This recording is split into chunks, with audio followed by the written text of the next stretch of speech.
The Cursed Man and the Great Marabout. Once upon a time, in a remote African village, there lived a man named Ngandou.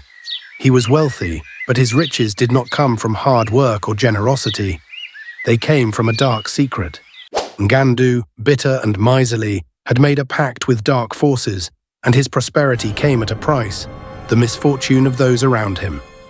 Ngandou lived with several wives and a dozen children, all forced to submit to his whims. His fields were fertile, worked by laborers he treated with contempt. But one day, a series of troubling events disrupted the peace of the village. Laborers, neighbors, and even members of Ngandou's family began to die, one after another, in strange and unexplained ways. It was said that a malevolent shadow hovered over everything he touched.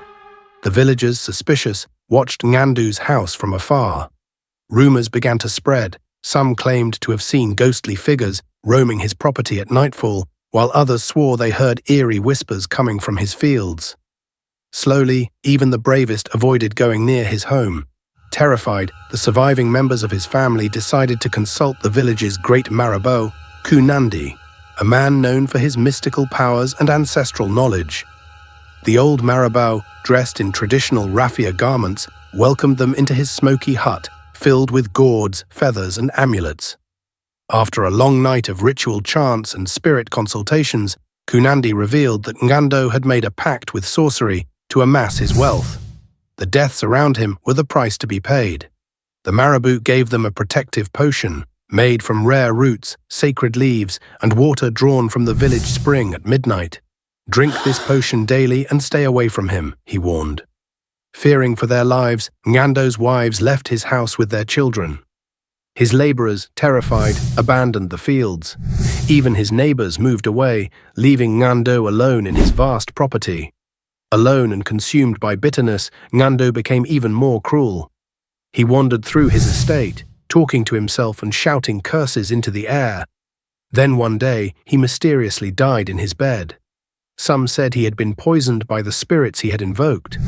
Others believed he had succumbed to loneliness. But even in death, his soul found no peace.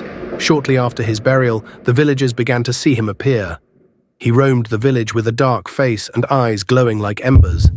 He knocked on doors, shouted curses, and terrified children. Even animals fled at his approach. Terrified, the villagers returned to Kounandi. The Marabout, after hearing their account, shook his head gravely. "Ngandou's soul is tied to this world by the evil he sowed. I must confront him." On a full moon night, Kounandi went to the cemetery alone. He carried a staff adorned with shells and wore talismans around his neck. He drew a sacred circle around Ngandou's grave and began chanting in a forgotten language. The winds rose and the ground around the grave trembled. Ngandou appeared furious, his spectral body glowing in the darkness. But the Marabout, with supernatural strength, bound him with invisible spiritual chains. The battle was fierce, but Kounandi triumphed. He carried Ngandou's spirit to the village's great river, a sacred place where malevolent forces lost their power. With a powerful prayer, he cast the spirit into the water. An eerie silence enveloped the village, followed by a sense of peace. From that day on, the villagers lived in peace. Ngandou's fields were abandoned to nature, becoming a place where children picked wild fruits. His name was never spoken aloud, except to remind younger generations of the importance of righteousness and the consequences of evil. And so the village regained its serenity, keeping this story as a lesson passed down through oral traditions. Ultimately, this tale warns against the blind pursuit of wealth and power at the expense of others.